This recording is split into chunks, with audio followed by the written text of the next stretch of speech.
Greetings, YouTube. Welcome back to the channel. I try to be as positive as I can be when the opportunity presents itself. I know that there are always going to be people, especially who exist on the forums or Reddit, who just associate my channel with complaining or being negative or the classic nickname long before the champion was in the actual game, Mr. Negative. But, I think progress is really important. When I think about all of the things that have improved in the game, even in the last 6 months, there are several things that come to mind. I think side quests with better rewards, we've generally seen, especially the first and only Elder difficulty, and I expect that to be improved. I think from what we've seen so far in the current beta tests and even in the subsequent plans for Act 8 seem really great. I think Act 7 was fantastic. Battlegrounds continues to improve, though I still run into bugs that I ran into 6 months ago, especially the bug that prevents you from completing a match and you automatically just lose.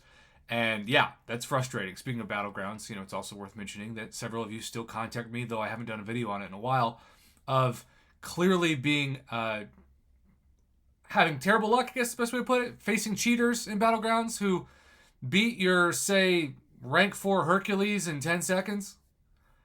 And that just doesn't seem possible, or 6 seconds or whatever. Well, with that being said, I think we're in like a moment where we can acknowledge that the game has some improving that's being done right now. Because, for example, let's talk about Star-Lord for a minute, right? Star-Lord has this new amazing synergy with our featured champion of the month of December. And while Kabam, Mike, and others do acknowledge that the synergy benefit should kind of be in his base kit eventually, at least there's a goal to get this started. That same premise is true when you go to the What's New tab right now in the game. Because when you go to What's New, you'll see the crystal update. First off, it's an exciting week anytime Galactus enters the basic crystal, right? And that is also a direct result of Kabam improving upon not waiting until a featured crystal has expired to put the champions from the featured crystal to the basic. And that was impressive for Kabam to do in a way, because that would, in theory, lessen the hype for featured crystals. However, the featured drop rate is pretty much static, at least the 6-star, since the 5-star has more champions than it ever has for featured, at 4.2%. Whereas right now, if you're hunting a specific champion from all the classes, you're looking at less than half of 1%, because there are over 200 champions now in the 6-star basic crystal. And then, of course, it's Mantis Arena weekend and Mantis week.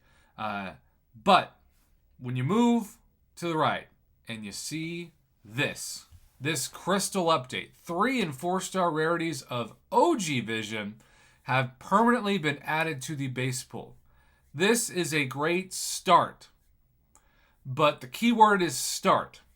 Now look, I don't expect the 6-star Vision to appear in crystals, because Kabam still needs to make bank off of that in their eyes, even though we have 7 stars coming in 2023. But the 5-star absolutely should be in the crystal rarity. It's time. It's time.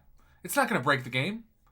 And look, I'm somebody who once spent, I think it's at least 6,000 units on OG Vision. So I am not saying this to benefit myself in any way. He has been and will always be SIG 200 on my account. So if I landed on him, it would be no different, ironically, than if I landed on 5-star Groot, who's also SIG 200. But giving players who need a good power control champion that still needs to be awakened and still needs a high SIG, it's a max SIG ideal situation. It is a puzzle piece situation, as I like to call it on this channel. You need 3 pieces of the puzzle. You need to get the champion, you need to awaken the champion, you need to max SIG the champion. Those are all 3 important separate pieces. That is not a fast process even now, especially for newer accounts, right? You can't just get 5-star 6 stones easily. But he still is a really important champion, particularly for growing accounts. I don't see him too much, not that he doesn't exist, but I haven't seen him at all in Battlegrounds from Paragon players. There are just too many good other champions. Now, if 6-star Magic was in the game, you better believe you would see more Magic in Battlegrounds. And that is one of many arguments that I'm going to make here probably in the next week as to why it's time to release it. I know I've seen people say, but they break the game. Oh, and Hercules hasn't broken the game. Kitty Pryde hasn't broken the game. Ghost, Corvus, you name it. I go all the way down the list of my top 10 overall ranked champs, and you can make an argument that every one of them has broken the game, and yet we love them. We don't want to nerf Hercules or Doctor Doom or Cosmic Ghost Rider or Nick Fury or Kitty Pryde or Galactus or Hulkling or Scorpion or Apocalypse or Archangel or Human Torch, Nimgod, Rintra, Warlock, Red Mags, Omega Sentinel, Null, Black Widow, Clairvoyant, Corvus, Tiger, Kingpin, Shang-Chi. I mean, on and on and on. No. But those champions are already in the game as 6 stars. Just able to get right now. Especially Galactus even now. So, 5-star vision, kabam, make this happen. It's not going to break the game. It's going to help players. The 3 and 4 stars a start. Now it's time to get that momentum going with the 5-star.